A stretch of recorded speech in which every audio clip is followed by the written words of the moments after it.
Hi കൂട്ടുകാരെ, എല്ലാവർക്കും നമസ്കാരം. താളന്തവരയുടെ പുതിയൊരു എപ്പിസോഡിലേക്ക് ഏവർക്കും സ്വാഗതം. ഞാൻ ഇന്ന് തക്കാളി വെച്ചൊരു രസമാണ് ഉണ്ടാക്കിയിട്ടുള്ളത്. കണ്ടില്ല, തീമ നല്ല മഴ തിളച്ചുകൊണ്ടിരിക്കുന്നത്. അപ്പോൾ ഇതെങ്ങനെയാണ് ഉണ്ടാക്കുന്നത് നമുക്ക് കണ്ടു നോക്കിയാലോ. പോകാം വീഡിയോയിലേക്ക്. നമ്മൾ രസത്തിന് വേണ്ടിയിട്ട് കുറച്ചും തക്കാളി മുറിച്ച് വെച്ചിട്ടുണ്ട്, വട്ടത്തിൽ മുറിച്ച് വെച്ചിട്ടുള്ളതാണ്. പിന്നെ അതിലേക്ക് വേണ്ടി കുറച്ചും ചെറിയ ഉള്ളി, പച്ചമുളക്, വെളുത്തുള്ളി, ഒരു കഷ്ണം കായാവുന്നത് കേട്ടോ. ഞാനൊന്ന് ചൂടുവെള്ളത്തിൽ ഇട്ട് നോക്കി, പക്ഷേ അത് അലിയുന്നില്ല. അപ്പോൾ അതെടുത്തിട്ട് കറിയൊന്നും ചൂടാൻ വിചാരിച്ചതാണ്. പിന്നെ ഞാൻ അതിന് മല്ലിയില അരിഞ്ഞ് വെച്ചിട്ടുണ്ട്, കറിവേപ്പില ഉണ്ട്, മുളക് പൊടിയുണ്ട്, ഉലുവ ഉണ്ട്, പുളിവെള്ളമുണ്ട്, മുളക് പൊടിയുണ്ട്, പിന്നെ കുറച്ച് രസപ്പൊടിയും കൂടി എടുത്ത് വെച്ചിട്ടുണ്ട്. അപ്പോൾ നമ്മൾ അത് ഉണ്ടാക്കാൻ വേണ്ടിയിട്ടൊരു മൺചട്ടി ഞാൻ അടുപ്പത്ത് വെച്ചിട്ടുണ്ട്. അതൊന്ന് ചൂടായി വരുമ്പോൾ നമ്മൾ അതിലേക്ക് ലേശം എണ്ണ ഒഴിച്ച് കൊടുത്തു. എണ്ണ ചൂടായി വരുന്ന സമയത്ത് നമുക്ക് അതിലേക്ക് കടുക് ഇട്ട് കൊടുക്കണം. കടുകും കൂടി ചേർത്തു. കടുക് പൊട്ടി വരുന്ന സമയത്ത് നമുക്ക് ലേശം ഉലുവ കൂടി ചേർക്കണം. അതിൽ ഉലുവയും കൂടി ഇട്ടു. ഇനി കുറച്ചും വറ്റൽമുളകും കൂടി നമുക്ക് ഇതിലേക്ക് ഇടണം. ഉലുവ പൊട്ടി വരുന്ന സമയത്ത് ഒരു 3 വറ്റൽമുളകും കൂടി ഞാൻ മുറിച്ച് വെച്ചിട്ടുണ്ട്, അതും കൂടി ഇട്ട് കൊടുത്തു. ഇനി ശേഷം കറിവേപ്പിലയും കൂടി ഇടാം. ഒന്ന് ഇതെല്ലാം മൂത്ത് വരുന്ന സമയത്ത് ഞാൻ നേരത്തെ ചൂടുവെള്ളത്തിലിട്ടിട്ട് മാറ്റി വെച്ച കായമുണ്ട്, അതിന് അത് നമുക്ക് ഇതിൻ്റെ ഒപ്പം ഇട്ടിട്ട് തന്നെ ഇതാക്കണം. അല്ലെങ്കിൽ പിന്നെ അത് അരിഞ്ഞു വരാൻ കുറച്ചും പാടാണ്.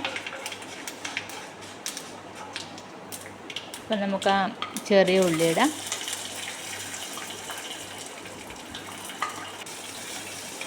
ചെറിയ ഉള്ളി ഇട്ടിട്ട് ഒന്ന് അതിനെ വഴറ്റിയെടുത്തതിന് ശേഷം നമ്മൾ നേരത്തെ മാറ്റി വെച്ച ആ കായം കൂടി ഇതിലേക്ക് ചേർക്കാം. ഇപ്പോൾ ഈ ചൂടിൽ ഇത് അരിഞ്ഞ് വന്നോളും. ഇത് കട്ടക്കായ ആയതുകൊണ്ടാണ് ഇങ്ങനെ. മറ്റേ പൊടിക്കായ ആണെങ്കിൽ നമ്മൾ ലാസ്റ്റ് ഇട്ട് കൊടുത്താൽ മതി.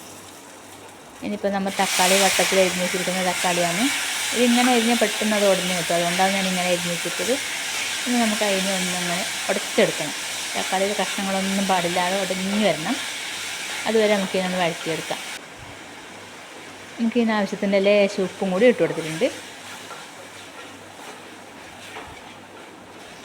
ഒന്ന് നന്നായി ഉടഞ്ഞ് വരുന്ന സമയത്ത് നമുക്ക് പച്ചമുളക് ചേർത്ത് കൊടുക്കാം. ഒരു 3 പച്ചമുളക് ഞാൻ മുറിച്ച് വെച്ചിട്ടുണ്ടായതാണ്, അതുകൊണ്ട് ചേർത്തിട്ടുണ്ട്. ഇതൊരു കഷ്ണം വെല്ലം എന്ന് പറഞ്ഞാൽ ശർക്കര, അതും കൂടി നമുക്ക് ഇതിൻ്റെ ഒപ്പരം ഇട്ടിട്ട് ഒന്ന് അലിയിച്ചെടുത്ത് ഇതിൻ്റെ ഒപ്പരം വഴറ്റിയെടുക്കാം.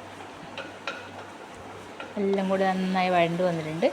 ഇനിയിപ്പോൾ നമ്മൾ ഇതിനാവശ്യത്തിനുള്ള മഞ്ഞൾപ്പൊടി, മുളക് പൊടി നേരത്തെ എടുത്ത് വെച്ചിട്ടുണ്ടായിരുന്നല്ലോ, അതും കൂടി ചേർത്ത് കൊടുത്തു. അതിൻ്റെ പച്ചച്ചവ മാറും വരെ ഒന്ന് നമുക്കിതിനെ വഴറ്റിയെടുക്കാം. നേരത്തെ മാറ്റി വെച്ച പുളിവെള്ളമാണിത്. ഒരു കുഞ്ഞ് നെല്ലിക്ക വലിപ്പത്തിലെ പുളിയാണ് എടുത്തിട്ടുള്ളത്.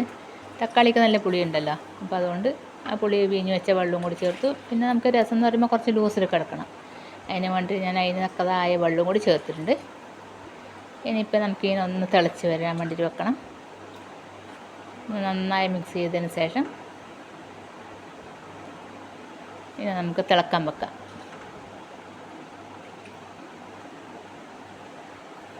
നന്നായി തിളച്ച് വന്നിട്ടുണ്ട്. തിളച്ച് വന്നിട്ടാകുമ്പോൾ നമുക്കിനി കുറച്ചും കുരുമുളക് പൊടി ചേർത്തിട്ടുണ്ട്. ഇനി കുറച്ചും രസപ്പൊടി ഞാൻ എടുത്ത് വെച്ചിട്ടുണ്ട്, അതും കൂടി ഇതിൽ ചേർത്ത് കൊടുക്കാം. നന്നായി തിളച്ച് വന്നിട്ടുണ്ട്. ഇതെല്ലാം കൂടി ഇട്ടിട്ട് ഒന്ന് തിളച്ചതിന് ശേഷം നമുക്ക് നമ്മളെ മല്ലിയില കൂടി ചേർത്ത് കൊടുക്കാം. അതിൽ മല്ലിയിലയും കൂടി ചേർത്ത് കഴിഞ്ഞാൽ നമുക്ക് തീ ഓഫ് ചെയ്യാം.